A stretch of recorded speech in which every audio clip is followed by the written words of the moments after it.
celebrity guest graces our screens each and every Sunday morning as the presenter of Free Spirit, and she is known to those of you who do listen in as a radio DJ and an aspiring and up-and-coming actress. All the way from Cape Town, please join us in welcoming the fantabulous Natalie Becker. I'm just trying to understand this. How does someone who has a Bachelor of Social Sciences degree, having studied industrial psychology and economics, end up in this business? I think it was a process of evolution where when I started, and I, like most kids who finish school and go to university, unless you're very lucky and conscious, you don't really know what you want to do. Sure. And economics and industrial psychology sounded like a good idea at the time, but it wasn't a very conscious or authentic choice. I'm glad I did it because obviously it played its, part in my life, its role in my life. I worked in investment for a while and then in advertising, and more became dissatisfied and disillusioned because I didn't think that I was being authentic or feeding my soul creatively. I then got to a point where I just stopped everything I was doing. I literally couldn't get out of bed to go to work in the morning because I hit a brick wall. Took a while, took a couple of weeks, month or two, until I eventually asked myself, what do I want? I think the one that resonated most with me is the headline, Yoga, New Weapon Against Drug Abuse. This one because I believe that the answer to everything, whether it's fighting disease within ourselves, it can be conquered from within. And I believe that we have all the answers within.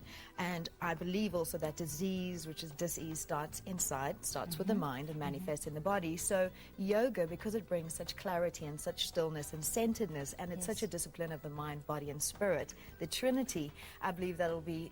It's an idea whose time has arrived, and I think that it'll be very effective in the war against drug abuse, and it'll be a powerful tool for individuals. How did you actually figure out that this is what you were meant to do? A funny thing happened. I tried for a long time to continue, beating my head against a brick wall and doing what I thought was externally respectable or expected of me, and I got to a point where I just could not go to work. I quit my job, moved out of my apartment, stopped a relationship, and I literally had only me. And I realized when I couldn't manipulate anything external, there was only me to change. And for the first time in my life, I looked in a mirror, and there was me, and I said, what do you want? And I think it was really the first time I'd asked myself the question authentically and was able to answer authentically. I was given a book that said... It was The Power of the Subconscious Mind by Dr. Joseph Murphy. The first line that I read was, you have a choice. And it says it doesn't matter where you are, your circumstances, where you come from, conscious choice is your wand, it's your magic wand, creating the reality you want. So there I was, completely rest, looking in the mirror every day saying, I am happy, I am wealthy, I am successful, thinking, how ridiculous. But it's almost a process of neuro-linguistic programming, reprogramming your mind, and just feeding your subconscious mind, which then manifested in physical reality. So whether your emotions are energy currents, they do not rule you. And within 4 to 6 weeks, I got a call, started working in advertising, started realizing that I could create from the inside out, that I didn't have to be derivative of the world and say, this is the world, where do I fit in? I could say, this is me, and what do I want to contribute to the world? Absolutely.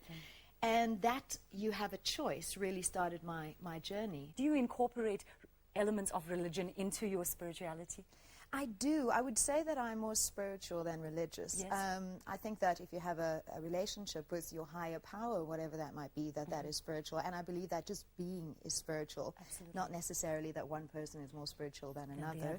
But I do incorporate what I learn. I take what I need. What I always say, do what works for you, because everybody's at a different stage of their evolution. And I'm very grateful to be exposed to such a diverse range of belief systems and alternative beliefs and the way people practice their belief systems. But I would say that my experience and what I've learned from it is that we have more in common than we have differences. That's true. You've mentioned about your belief systems and the spiritual perspectives into which you tap.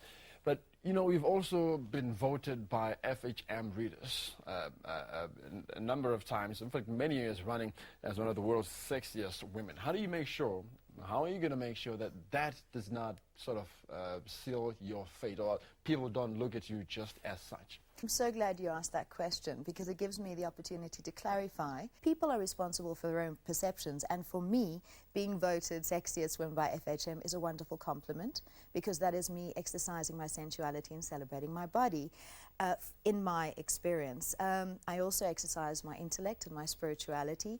So people will have perceptions according to their experience. My experience of it is that it has been wonderful and liberating and a great compliment, and it doesn't detract from anything else that I do.